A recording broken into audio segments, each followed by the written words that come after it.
If you ask about it, if you Google, you'll always find all these touristic pictures and touristic offers, and it feels like, oh, let me just go and chill. But it's complicated. Actually, the situation in the civil society in Egypt is getting worse and worse and worse. Die Kulturmittler, der IFA-Podcast zu Außenkulturpolitik.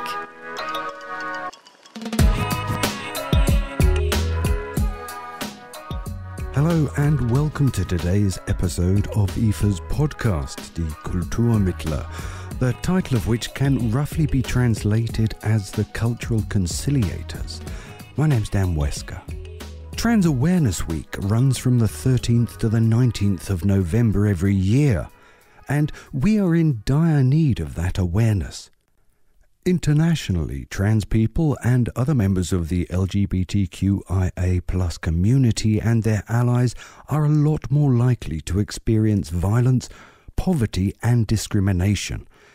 Because of this, they are often facing the fact that they can't access other resources connected to basic human rights, such as housing, health, work, education and participation. That's where civil society organisations, NGOs and activists start their work, especially in countries such as Pakistan or Egypt, where life is tough for LGBTQIA+ people. We'll be using the acronym LGBTQIA+ quite a bit in this episode. It stands for lesbian, gay, bisexual, transgender, queer, intersex, asexual, with the plus, making sure that every other individual that feels part of the queer community is included in this concept. My guest today is an Egyptian LGBTQIA+ activist.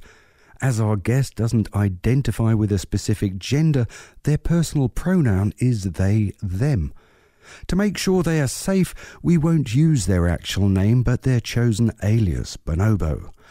Bonobo will explain more about the situation of the LGBTQIA+ community in their country, and they'll lay out the change we need to see.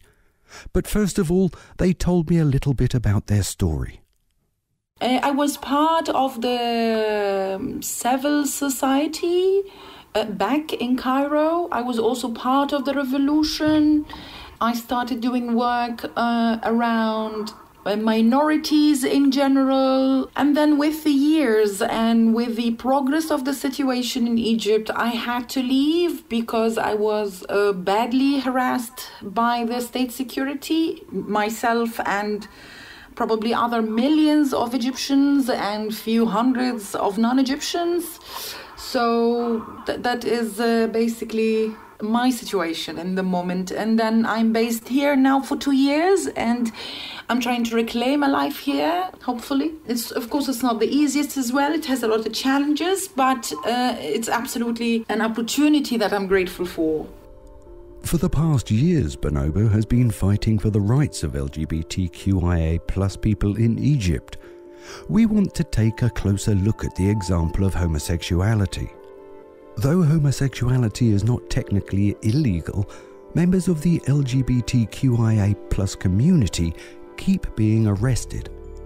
I asked Bonobo to explain this situation to me.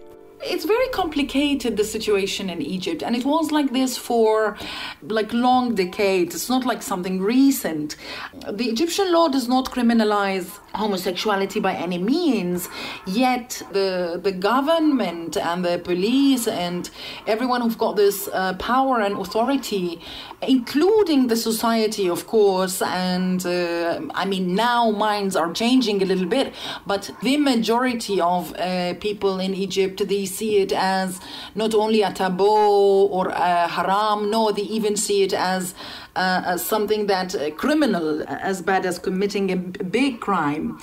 I would say it had to do with many things that is all related to oppression, because yes, it was never a heaven for LGBTIQ+ individuals, but people existed. It used to have this idea of a cosmopolitan city, even cities, a little bit Cairo, a little bit Alexandria. Of course, this is maybe 40, 50 years ago.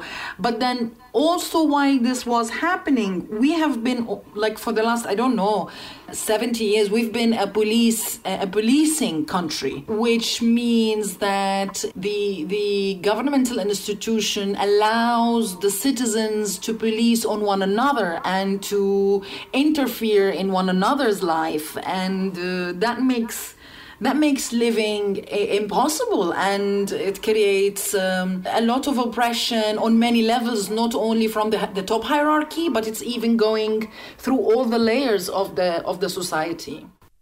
Right, and obviously one can't relax at all because you don't really know who you can trust in such a situation. Yes, indeed. I mean, we used to think that maybe when you have a passport, a good passport between practice, and that would be like, American or a European passport, then, or England now, and that a person will be protected. But then we had incidents like the very famous Giulio Regini case, a PhD scholar, and he disappeared, and then his body found mutilated, thrown on a highway. So now there's no limit. One could not be living in peace. One should be always minding their own business and not really interacting and not really relaxed and not thinking or speaking politics or anything at all. Even actually with that, one could be arrested for any reason or disappearing for any reason. A lot has happened in Egypt in the past 10 years. In 2011, the revolution led to the fall of President Mubarak after 30 years. Mohamed Morsi took his place, but the relief didn't last long. In 2014, a military coup put the present president Al-Sisi in charge. Since then, things have gotten worse for people in Egypt, especially for minorities like LGBTQI+ people. They are being harassed, detained and tortured according to Human Rights Watch reports. Normally these communities would need the support of civil society and NGOs, but Egypt's government has been repressing and criminalising civic society activists and NGOs alike.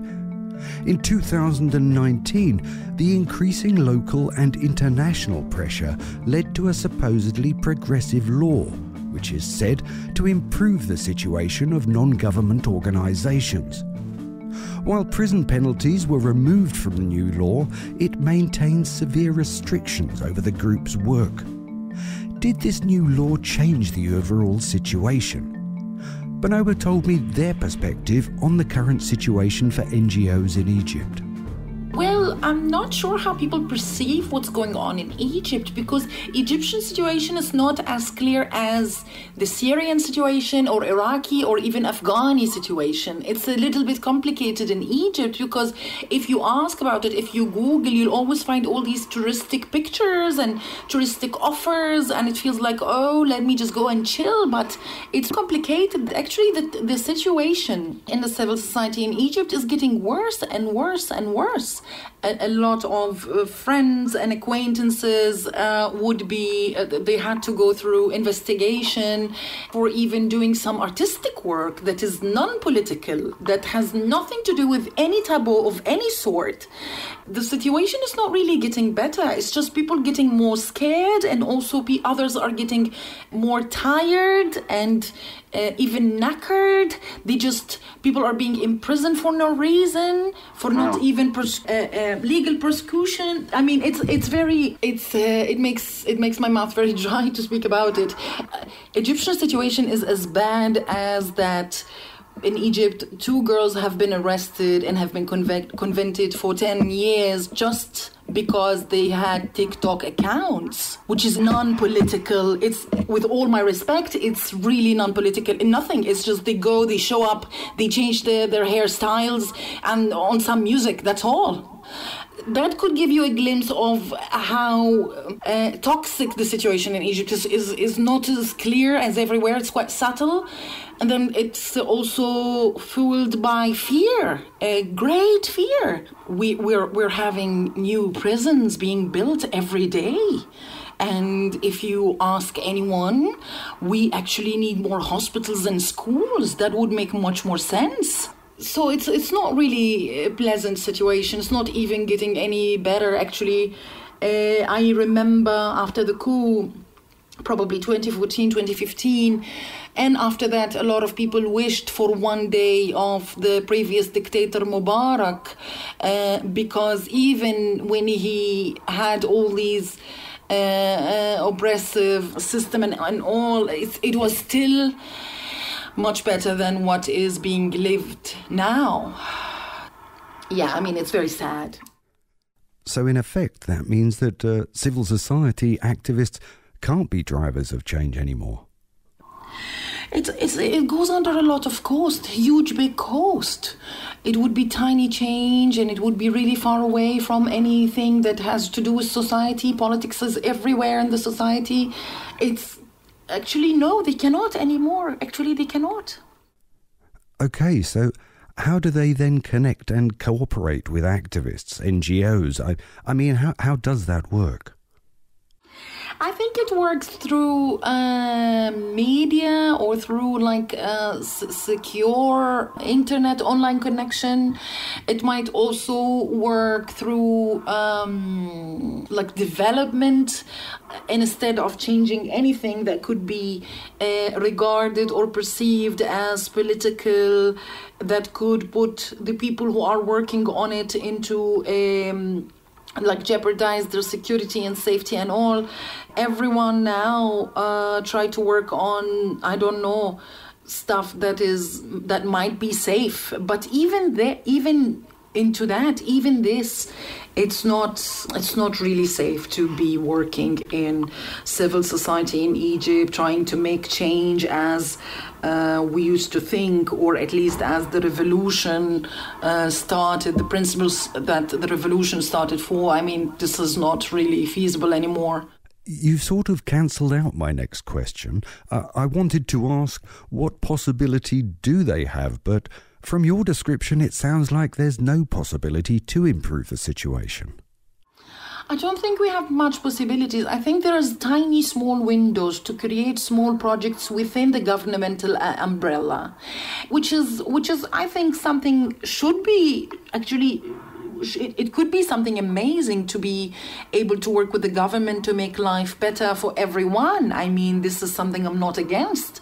But in terms of a very oppressive government that is just fully putting its resources to building new prisons or creating new roads and bridges that is absolutely non-environmental and that is helping to create increase the environmental crisis that the earth is going through, I don't think there's much could be done. And also it means agendas has to change to fit into this governmental interference.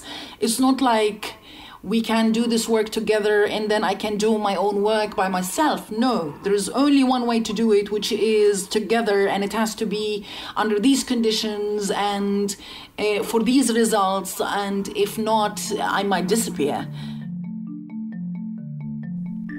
Supporting civil society is also a great concern to IFA and its funding programs such as the Cross Culture Program, the Elizabeth Selbert Initiative, the Martin Roth Initiative, or the funding program Civique.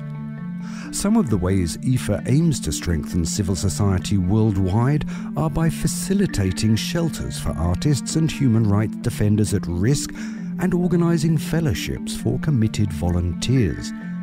With its programs, IFA also supports NGOs with the planning and implementation of projects in conflict regions worldwide. In many of the program's target countries, LGBTQIA+ persons face serious danger. To shed some light on various issues LGBTQIA+ activists face around the globe, a number of IFA's programme alumni worked on a publication titled Gender and Diversity that was published last year. If you want to learn more about that, have a look on IFA's website. But back to Egypt. If we look a bit further back in the history of Egypt, we can't get past the period of colonialism. Egypt was never a colony, but nonetheless, during that period of time, Egypt was strongly influenced by the British in the 19th century. The British occupation was the starting point for the rejection of non-heteronormative identities and practices in Egypt, which had been widely accepted before. After the British Empire's physical presence left the Egyptian state, its colonial-era penal codes, specifically its sodomy laws, remained. The Egyptian constitution was also influenced by Napoleon's criminal code, which criminalized same-sex relations as well. These laws from Europe transitioned into Egypt's constitution, pushing a whole group of people to the margins of society and changing the way society saw them. We've heard before that homosexuality is not technically illegal, but the perspective on it was profoundly altered in colonial times. Bonobo explained to me what a starting point to decolonize this belief system could be. In my opinion, to start with, is the law. The law that does not criminalize LGBT, but then it has all these conditions to make it a little bit harder for people to exist. It was a French law. And we had a lot of stories where I wouldn't say it was legal or it was okay to be an individual under this umbrella of the LGBTIQ+, but it was tolerated. Like such individuals existed within the community and they were left alone. Actually, they even sometimes would be trustworthy. And that disappeared with the colonization and changing of the law, either the French or the British. So that, I think that would be one start regarding this.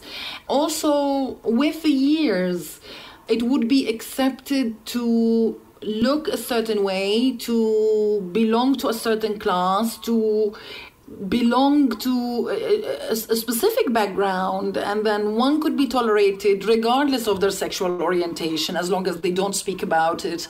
And here you see the intersectionality of course, race and class, gender.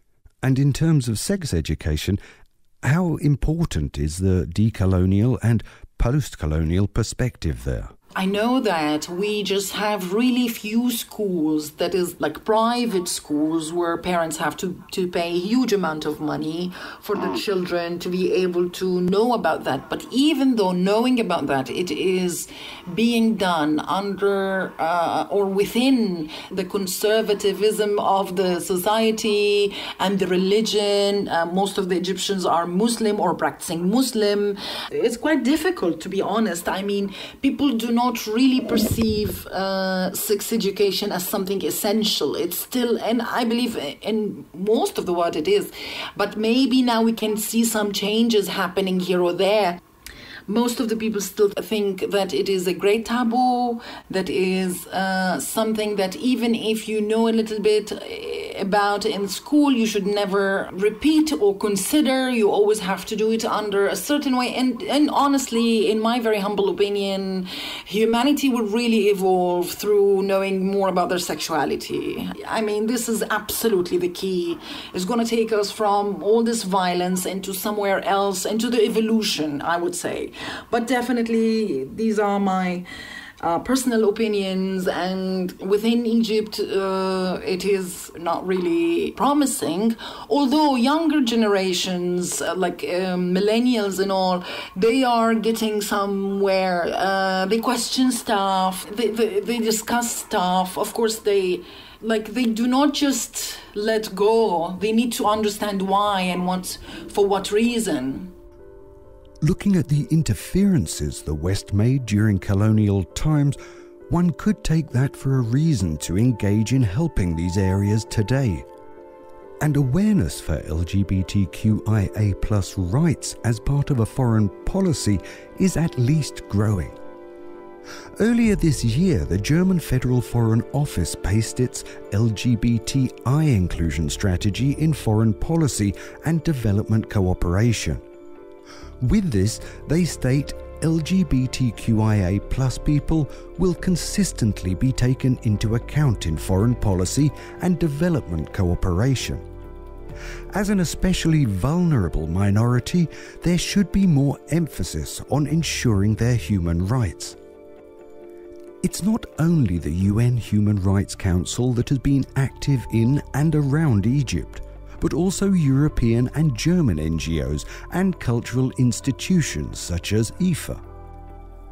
I asked Bonobo what kind of projects are needed from such entities and how can those institutions help strengthen the LGBTQIA+ community.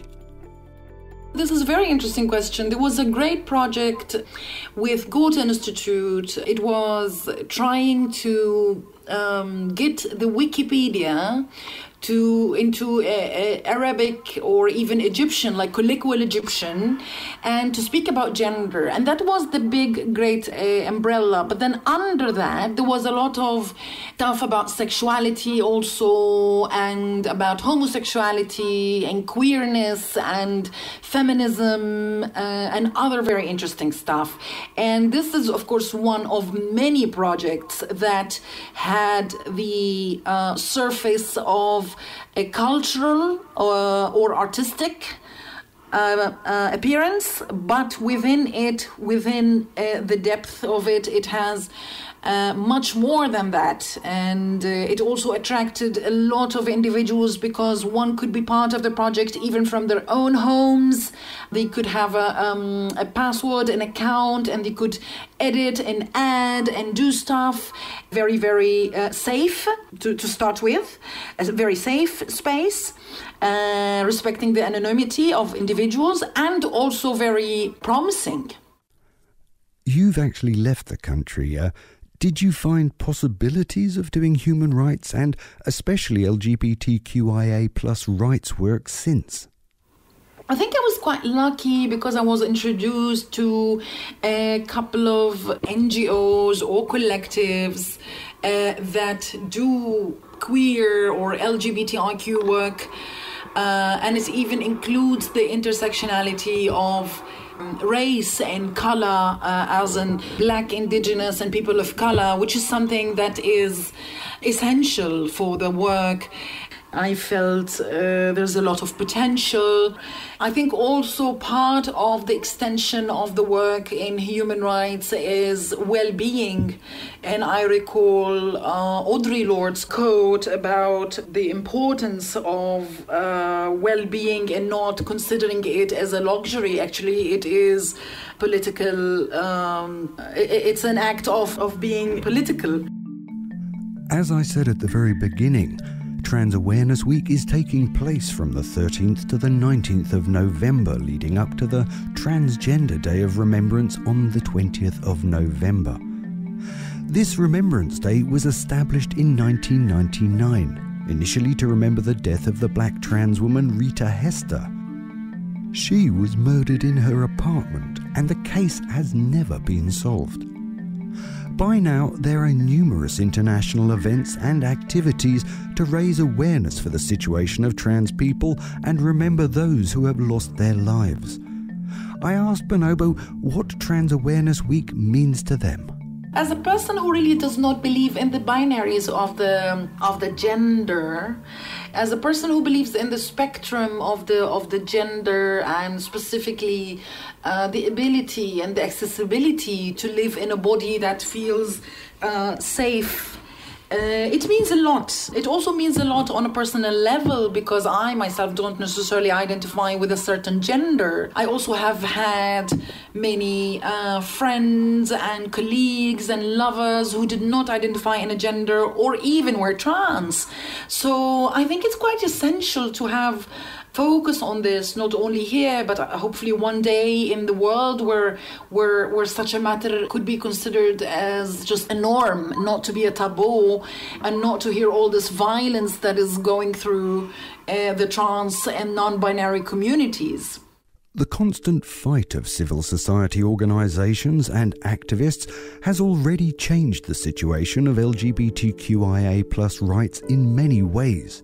Some of them tiny, some bigger, all of them significant.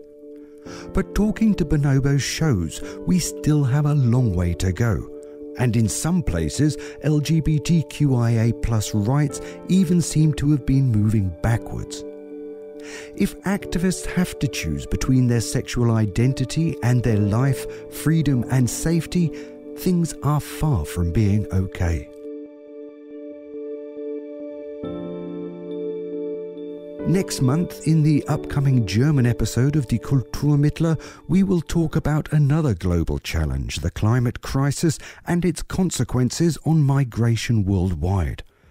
For any suggestions, critique and wishes, feel welcome to email us at podcast@ifa.de. My name's Dan Wesker. Thanks for listening and take care. Die Kulturmittler, der IFA-Podcast zu Außenkulturpolitik.